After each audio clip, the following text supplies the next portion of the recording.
तो Indian young professional visa live हो चुका है अभी, और ये देखो इसमें अभी दिखा रहा है कि क्यू में, अगर आप, मैंने नीचे डिस्क्रिप्शन में लिंक दे दिया, अगर आप उस पर क्लिक करोगे तो ऐसा कुछ दिखाएगा, ठीक है, कि आप क्यू में हो।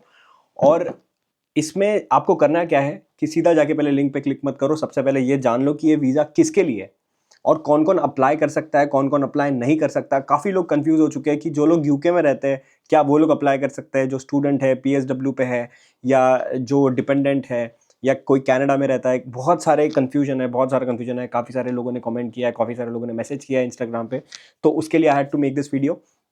अब जो जो लोग भी इसको अप्लाई करने वाले हैं, ये ऐसा नहीं है कि मैंने कल भी बताया था अपने वीडियो में, अगर आपने वो नहीं देखा तो वो देख लो पहले, कि अगर आप, ये फर्स्ट कम फर्स्ट सर्व नहीं है, ये ऑलरेडी स्टार्ट हो चुका है 2:30 बजे इंडिया टाइम पर, और ये कल खत्म हो जाएगा, कल नहीं 2 दिन बाद खत्म होगा, 20th फरवरी को खत्म हो जाएगा 2:30 बजे, तो तब तक आपके पास टाइम है।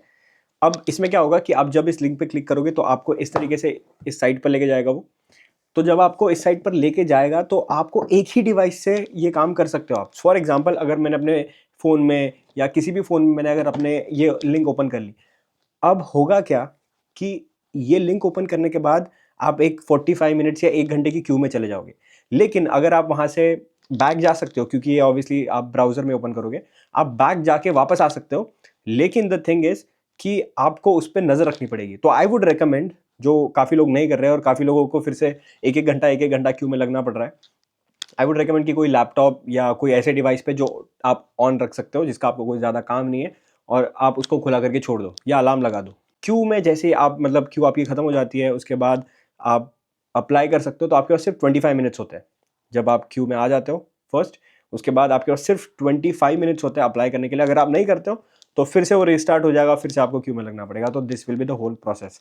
अब कौन अप्लाई कर सकता है? अगर आप, फॉर एग्जाम्पल, अगर आप इंडिया में हो तो आप अप्लाई तो कर ही सकते हो। आपके पास कुछ नहीं होना चाहिए, सिर्फ इंडियन पासपोर्ट होना चाहिए, दैट्स इट। अगर आपके पास इंडियन पासपोर्ट है तो सारे डॉक्यूमेंट्स ऑलरेडी उसमें होते हैं, तो आपको और कोई डॉक्यूमेंट की ज़रूरत नहीं है। और ऑब्वियसली आपके पास मेल आईडी होनी चाहिए, इतना तो।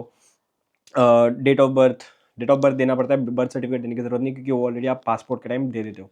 तो आपके पास अगर पासपोर्ट है तभी आप अप्लाई कर सकते हो। पासपोर्ट नहीं है तो मैंने कल भी बताया था, मैं फिर से बता रहा हूँ कि आपके पास अगर पासपोर्ट नहीं है तो all you need to do is कि अभी बना लो, 2-3 महीने में बन जाएगा। क्योंकि और 3-4 महीने बाद जब भी आएगा तो मैं आपको अपडेट देते रहूँगा। फिर से ये लकी ड्रॉ वीज़ा जो है, इंडियन यंग प्रोफेशनल वीज़ा, फिर से आने वाला है। तो जब ये फिर से आ जाएगा तब आपके पास एटलीस्ट, तब तो पासवर्ड होगा आपके पास।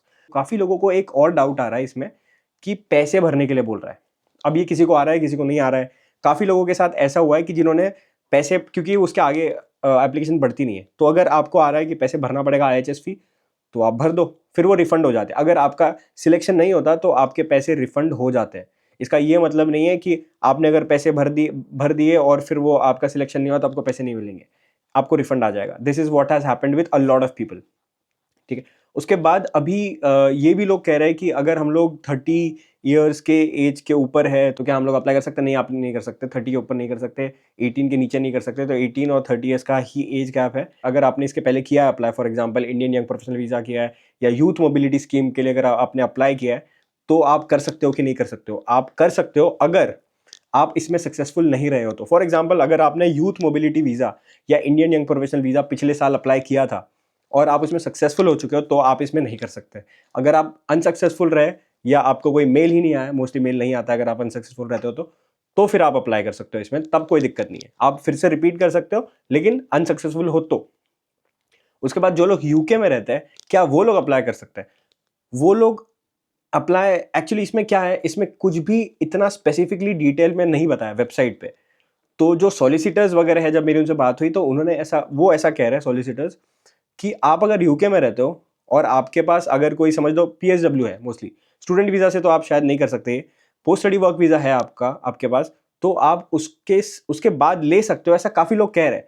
लेकिन फिर सॉलिसिटर्स ये भी कह रहे हैं कि आप वीज़ा स्विच नहीं कर सकते इसमें, आप वीज़ा स्विच नहीं कर सकते। तो इसका मतलब मैं इतना ही समझ पा रहा हूँ इसमें कि जो लोग यूके में है वो शायद अप्लाई नहीं कर सकते, बट आप एक बार ट्राई कर लो। अगर आपका होता है तो अच्छी बात है, नहीं होता तो फिर क्या ही कर सकते हैं। पर mostly I don't think UK वालों के लिए है। आप इंडियन सिटीजन होने चाहिए, आपके पास यूके का वीज़ा नहीं होना चाहिए इसके पहले, तब ही जाके आप अप्लाई कर सकते हो। अब अगर आप कनाडा में हो तब क्या आप अप्लाई कर सकते हो क्या?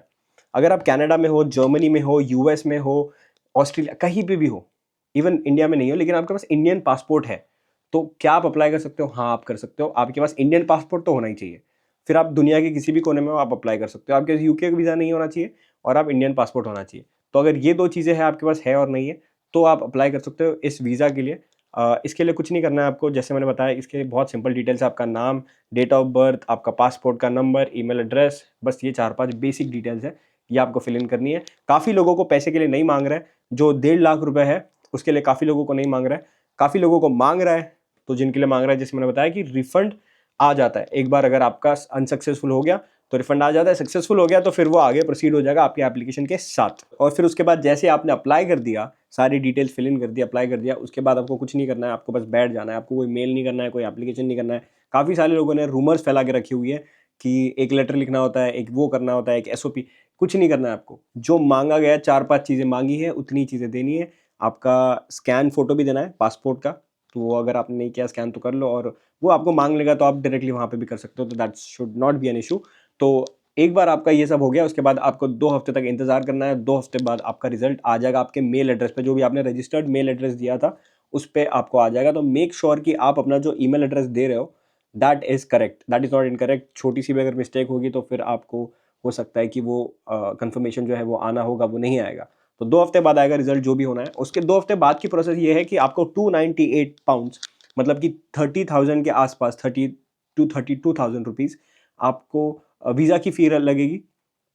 और जैसे आप वीज़ा की फ़ी जब आप पे करोगे, वहीं पर अगर आपने अभी आईएचएस की फ़ी नहीं भरी है, काफ़ी जैसे मैंने बताया कि काफ़ी लोगों को भरने के लिए नहीं आ रहा है। अगर आपने आईएचएस मतलब इंश्योरेंस की फ़ी नहीं भरी है, तो आपको उस समय भरना पड़ेगा, व्हिच विल बी 1,60,000 के आस-पास। तो 30,000 वो हो गया, 1,60,000 वो हो गया, और जब आप वीज़ा अप्लाई करने के लिए जाओगे, फॉर एग्ज़ाम्पल आपने वीज़ा किया, ये कर दिया और आपने एक अपॉइंटमेंट बुक कर ली। अब आपने अपॉइंटमेंट बुक करी है, फॉर एग्ज़ाम्पल आज है फ़रवरी, ठीक है? आज है 18th ऑफ फ़रवरी, आपने बुक करी है 18th ऑफ मार्च की, फॉर एग्ज़ाम्पल, ठीक है?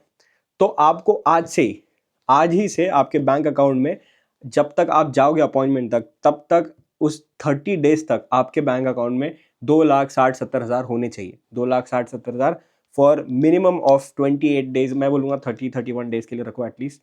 तब तक होने चाहिए जब तक आप वीज़ा के अपॉइंटमेंट के लिए जाओगे। अब ये हो सकता है एक तो एफडी हो, या तो आप अपने पैसे रख लो, अपने पैसे दिखा दो, या तो कुछ आरडी रख सकते हो, कुछ भी जो भी आपकी सेविंग्स में है वो आप शो कर सकते हो, इतने पैसे दिखाने पड़ेंगे आपको। ये हो गया आपका मेजर जो एक्सपेंस वाला पार्ट है, जितने पैसे आपको लगेंगे वो ये तब होगा जब सिलेक्ट हो जाएंगे।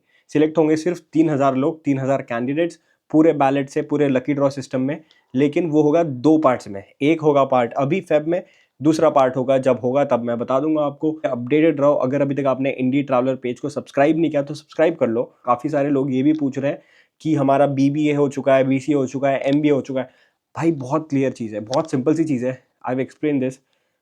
मैं फिर से बता देता हूँ सिंपल करने के लिए। अगर आपने +2 पास किया है, आप 10th पास हो, कोई फ़र्क नहीं पड़ता। आपके पास होना चाहिए मिनिमम बैचलर्स लेवल का एजुकेशन, मतलब ग्रेजुएशन होना चाहिए बेसिकली आपके पास। आपने +2 कर लिया, डिप्लोमा कर लिया, कोई फ़र्क नहीं पड़ता। Diploma also doesn't count. What counts is graduation. कोई भी हो, बीबीए, एमबीए, इंजीनियरिंग, कुछ भी आपने किया हो, वो अगर आपने किया है तो आप एलिजिबल हो, नहीं किया है, एलिजिबल नहीं हो, सिंपल। उसके बाद काफ़ी सारे लोग पूछ रहे हैं जो टीबी का जो टेस्ट है, मतलब ट्यूबरक्लोसिस का, और उसके बाद पुलिस सर्टिफिकेशन, ये सारा क्या, इसका क्या मसला है, क्या हम लोग कर सकते हैं, कैसे लेना है, किसको देना है, अभी देना है, बाद में देना है। तो ये सारा जो जो भी प्रोसेस है, ये होगा आपके एक बार सिलेक्शन के बाद। एक बार आपका सिलेक्शन आ जाए, उसके बाद आपको पुलिस क्लियरेंस भी देना पड़ेगा, उसके बाद आपको टीबी भी देना पड़ेगा। यूके का जब आप वीज़ा लगाते हो, तब आपको ट्यूबरक्लोसिस टीबी का टेस्ट लेना पड़ता है, क्योंकि ये अभी इसका इंडिया में टीबी की काफ़ी सारी हिस्ट्री रही है। तो यूके गवर्नमेंट ने पहले से ही वो एक रिस्ट्रिक्शंस लगा दिया है कि अगर आपने टीबी का टेस्ट नहीं किया तो उसके पहले तो आपको वीज़ा नहीं देंगे। तो मिनिमम रिक्वायरमेंट वो होती है टीबी का, वो आपको बाद में पता चलेगी, वो अभी आपको उससे कोई लेना देना नहीं है। तो इस वीडियो में मैंने सारी चीज़ें एक्सप्लेन कर दी है, जो जो डाउट्स लोगों को थे, इवन इंक्लूडिंग पैसे वैसे सारी सब कुछ चीज़ें। बाकी जो भी प्रोसेस है वो आपकी सिलेक्शन के बाद वाली प्रोसेस है। तो उससे रिलेटेड अगर कोई क्वेरी है तो आप 2 हफ्ते बाद पूछ सकते हो, अभी पूछनी है अभी पूछ सकते हो, कोई दिक्कत नहीं, नीचे कमेंट सेक्शन में जाके। नेक्स्ट वाली video will be very important, जिसमें I am going to tell you everything, like कितने पैसे लगेंगे, आपके फ्लाइट का खर्चा, ये वो सारी चीज़ें। क्योंकि इस वाले वीडियो में फ्लाइट का खर्चा नहीं बताया, ये सारा सिर्फ वीज़ा से रिलेटेड यहाँ पे आने तक का खर्चा बताया, लेकिन फ्लाइट का खर्चा, फिर यहाँ पे रहने का बाकी का खर्चा, कौन सी सिटी में रहना चाहिए, क्या करना चाहिए, कैसे जॉब ढूंढोगे, बाकी सारी चीज़ें I will be explaining you in next video. उसके बाद जो थर्ड पार्ट आएगा, इसका थर्ड पार्ट, जिसमें I will be asking someone who has already got Indian young professional visa और वो इंडियन यंग प्रोफेशनल वीज़ा पे यूके में आ चुके हैं ऑलरेडी। तो उनसे हम लोग बात करेंगे, उनसे जानने की कोशिश करेंगे कि उनका कैसा एक्सपीरियंस था कमिंग टू यूके। इतना पैसा लगा के आने के बाद जॉब मिली नहीं मिली, क्या लाइफ चल रही है, कितना पैसा, क्या अरेंजमेंट किया, सारी चीज़ें हम लोग उनसे पूछेंगे। तो स्टे ट्यून्ड, क्योंकि सेकंड और third part will be the most important part of this series. मिलते हैं आपको नेक्स्ट वीडियो में, तब तक अगर भी तो आपने सब्सक्राइब नहीं किया तो सब्सक्राइब कर लो।